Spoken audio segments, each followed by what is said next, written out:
சிவகாசி அருகே கோணம்பட்டியில் உள்ள பட்டாசு கடையில் தீ விபத்து ஏற்பட்டதால் தீயணைப்புத்துறை வீரர்கள் அங்கு விரைந்திருக்கிறார்கள். இது தொடர்பான கூடுதல் விவரங்களோடு இணைகிறார் எமது செய்தியாளர் மணிவண்ணன். வணக்கம் மணிவண்ணன், உங்களிடம் இருக்கும் தகவல்களை சொல்லுங்க. வணக்கம். விருதுநகர் மாவட்டம் சிவகாசி அருகே உள்ள கோணம்பட்டியில் சாலை ஓரத்தில் பட்டாசு கடை அதிகமாக உள்ளது. அதில் செல்வகுமார் என்பவருக்கு சொந்தமான பட்டாசு கடை இயங்கி வருகிறது. இதில் திடீரென்று தற்போது தீப்பிடித்ததால் பட்டாசு கடை அனைத்தும் பட்டாசு வெடித்துக் கொண்டிருக்கிறது. சம்பவ இடத்திற்கு சிவகாசியைச் சேர்ந்த தீயணைப்பு வீரர்கள் 2 வாகனத்தில் வந்து தீயை அணைத்துக் கொண்டிருக்கிறார்கள். மேலும் கிழக்கு காவல் நிலைய போலீசார் விரைந்து வந்து பொதுமக்கள் யாரும் செல்ல விடாமல் தடுத்து வருகின்றனர்.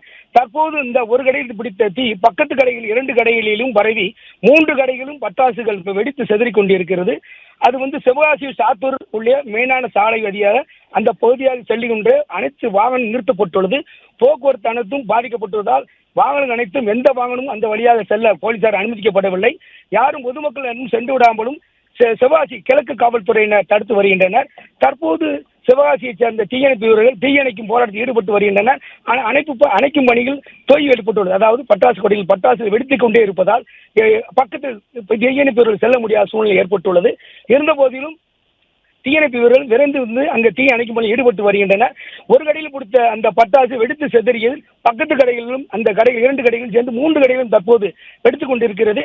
தீபாவளி நெருங்கி கொண்டிருப்பதால் அதாவது பட்டாசுகளை வாங்குவதற்கு வெளி மாவட்டங்களிலிருந்தும் வெளியிடங்களிலிருந்தும் ஏராளமான மக்கள் அதாவது பட்டாசு பிரியர்கள் தன்னுடைய கார்கள் வண்டிகள் குடும்பத்தோடு வந்து பட்டாசுகள் வாங்கி சென்று வந்தமாக உள்ளனர். தீபாவளி இன்னும் 10-12 தினங்களே உள்ள நிலையில் பட்டாசுகள் அதிகமாக விற்பனை செய்து கொண்டிருப்பதால் அனைத்து கடைகளிலுமே அந்த பகுதியில் குறைந்தது ஒரு 300-400 அதாவது பட்டாசு கடைகள், அதாவது சிவகாசி டு சாத்தூர் பகுதியில் 300க்கும் மேற்பட்ட கடைகள் அதிகமாக இருக்கிறது. தற்போது இந்த பட்டாசு கடையை தீப்பிடித்ததால் எதற்காக தீப்பிடித்தது என்றும் அதிகாரிகள் மேற்பார்வையிட்டு வருகின்றனர். சம்பவ இடத்திற்கு விருதுநகர் மாவட்டத்திலிருந்து மாவட்ட காவல் கண்காணிப்பு அனைவரும் வருவதாக தகவல் வெளியாகி உள்ளது. தற்போது தீயணைக்கும் பணியில் தீயணைப்பு வீரர்கள் தீவிரமாக ஈடுபட்டு அந்த தீயை அணைக்கும் பணியில் ஈடுபட்டு வருகின்றனர். பிளே ஸ்டோர் மற்றும் ஆப் ஸ்டோரில் இருந்து பாலிமர் செயலியை QR கோடு மூலம் பதிவிறக்கம் செய்யுங்கள். செய்திகளை உடனுக்குடன் பெறுங்கள்.